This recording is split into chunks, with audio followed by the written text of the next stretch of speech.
right, going back to the NFC, the Dallas Cowboys are traveling to the Bay Area to take on the 49ers. It's Mr. Overrated versus Mr. Relevant. Yeah, exactly. Big Cock Brock. This is a family-friendly show, Ryan. Okay, well. Even though I don't think anyone's watching. He has a big chicken, okay? He has a huge chicken. But no. So, I mean,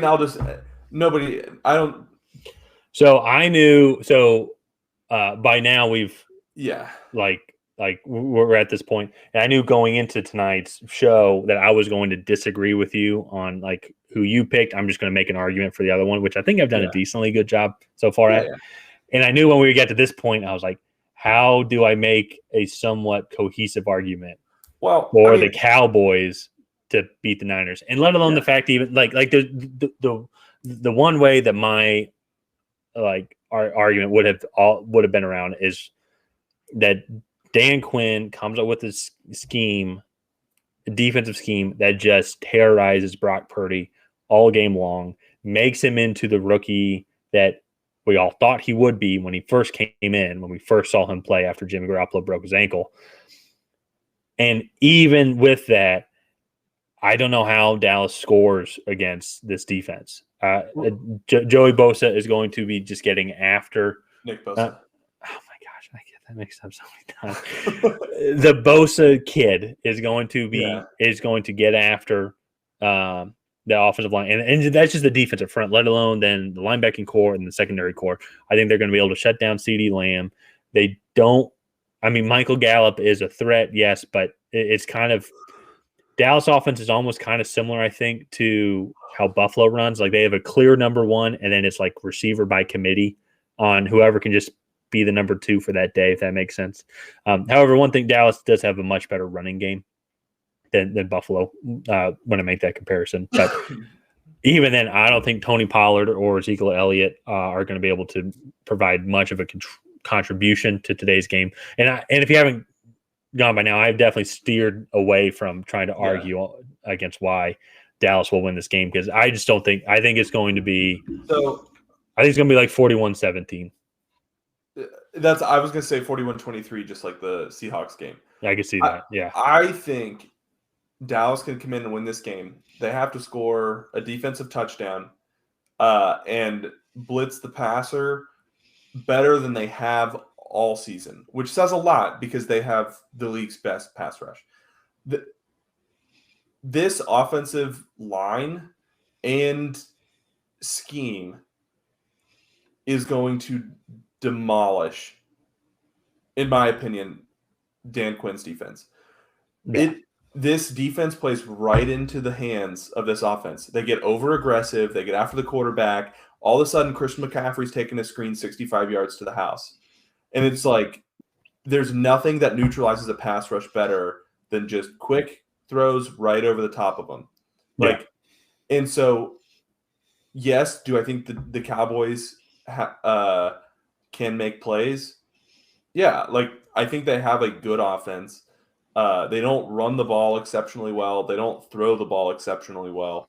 A lot of what they do is take advantage of missed tackles. And San Francisco does not miss tackles. They're one of the best, if not the best, tackling team in the league. There's just nothing that I think Dallas does that San Francisco cannot match. Yeah, no, I think the 49ers are better in all aspects of the game than the Cowboys are.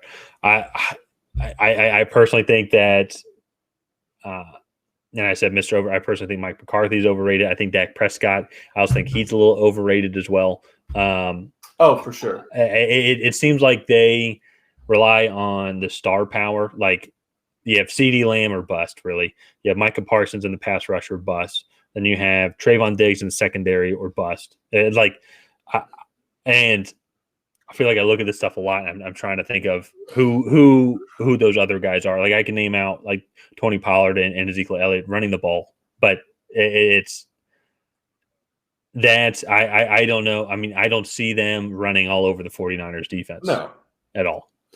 And And like one of the things they were able to do against Tampa Bay was kind of methodically move the football. And like I don't see them being able to do that against San Francisco either, because San Francisco will challenge them offensively and make them do things that they don't want to do. Yeah. Tampa Bay just plays that style of defense, and that's it.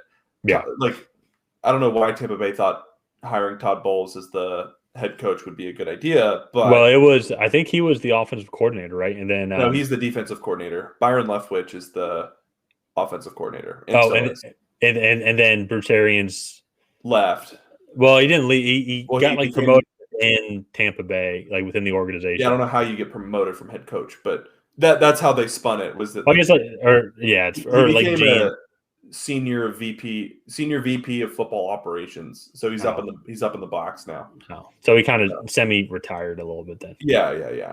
Well, Tom Brady bitched, and then then oh, did he really? Oh, that's probably what happened. That's probably okay.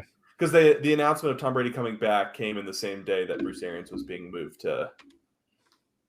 Oh, okay, yeah. I can see that. Yeah. So, but yeah, going up against that Tampa Bay team, I mean, no creativity at all on the defensive side of the ball. Definitely very struggled all year with their offensive line due to it maybe wasn't just due to injuries. Maybe there's also whatever starters did. No, they had a lot of injuries. But even then, though, and we even were recording while the game was going on, and we were just talking about how that Tampa Bay team just kind of looked like they didn't care.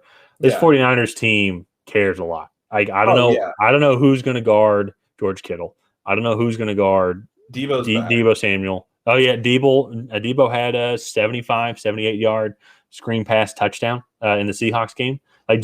Burned everyone. Great blocking all around. They are just a much more complete team. Oh, yeah. And that's where, to me, and just thinking about it and watching highlights, seeing stats, the only way I think if the Dallas can win this game is if Brock Purdy becomes the person that we all thought he would be as Mr. Irrelevant. But he hasn't done that at all. I mean, he's playing his way into the starting job for 2023. Yeah. Yeah. So and that's just insane to think about. That he was third on the depth chart coming into the year, and then it took two. He was third because he was cheaper than CJ Beathard and Nick Mullins. He was like, well, we'll pay this kid the league minimum. Yeah, exactly. And that's just insane to think about where he is now. But I just don't.